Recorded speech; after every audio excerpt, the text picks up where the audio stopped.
Hello everyone, আবার তোমার সাথে নতুন একটা ভিডিও নিয়ে চলে আসলাম। আজকে আমরা যাচ্ছি কালী পুজোতে ঠাকুর দেখতে। আমাদের এখানে বেলঘরিয়ার মধ্যে জোনাকিতে একটা ভালো ঠাকুর হয়, সেটা তোমাদের কাছে শেয়ার করব।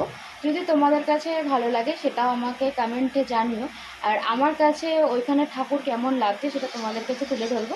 আর ভিডিওটা যদি ভালো লেগে থাকে তাহলে কী করতে হবে, প্লিজ সাপোর্ট করে একটা কমেন্ট করো। আর জানাতে ভুলো না আমার এই ভিডিওটা তোমাদের দেখতে কেমন লাগছে।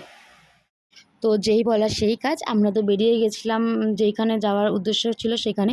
তো পৌঁছেও গেছি। পৌঁছে গিয়ে ওইখানে পৌঁছাতে যতক্ষণ আর কি সময় লাগে ঠিক ততটাই পর্যন্ত হাঁটতে হয়েছে। আর চারপাশে দেখতে পাচ্ছ আলোকসজ্জায় সজ্জিত পুরোটা রাস্তা। এই যে হ্যাঁ, দেখতেই পাচ্ছ এইখানেই আমরা গেছিলাম, যে বলছিলাম নিমতা জোনাকি ঠাকুর। এই যে এইটাই হচ্ছে সেখানকার পুরোটা থিম। এই থিমটা কোথাকার থিম আমার মনে নেই, মানে কোথাকার মন্দির আর কি মনে নেই। এই থিমটা এইখানে করেছে নিমতা জোনাকিতে। এত সুন্দর, খুব সুন্দর করে সজ্জিত, আলোকসজ্জায় সজ্জিত। আমার তো খুব ভালো লেগেছে। আর যারা দেখছে তারাও খুব বলেছে খুব সুন্দর। যারা বেলঘরিয়াবাসী তারা নিশ্চয়ই জানো নিমতা জোনাকির প্যান্ডেল কেমন হয় প্রত্যেক বছর।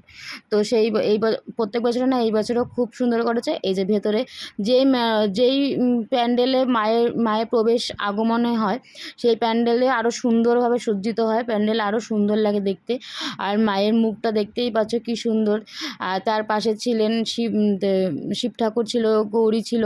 তো সব নিয়ে টোটালটা খুবই সুন্দর ভেতরটা। তো বেরিয়ে ঠেরিয়ে এসে খাওয়ার জন্য দাঁড়িয়েছিলাম, কিন্তু ওই ভাগ্যে কী বলো তো, লেখা থাকে কোথায় তোমার খাওয়া থাকবে আর কোথায় তোমার খাওয়া থাকবে না। তো এত খিদে পেয়েছিল, তো খাওয়ার দোকানে তো সেরকম ভিড় ছিল বলে খাওয়ার আর হয়নি। তো বাইরে ঠিক বেরিয়ে এসেই এই যে হ্যাঁ, হাতে দেখছো ভোগ প্রসাদ, ওই প্রসাদ ওইখানে দিচ্ছিল। তো আর দেরি কিসের, মায়ের ভোগ প্রসাদ বলে কথা, যা আর দিচ্ছে। আর মা কি কোনো সন্তানকে তার অভুক্ত রাখতে পারে? তো এত খিদে পেয়েছিল, আর ভোগ প্রসাদ খেয়ে তো আমরা খুব সবাই আর কি খুশি।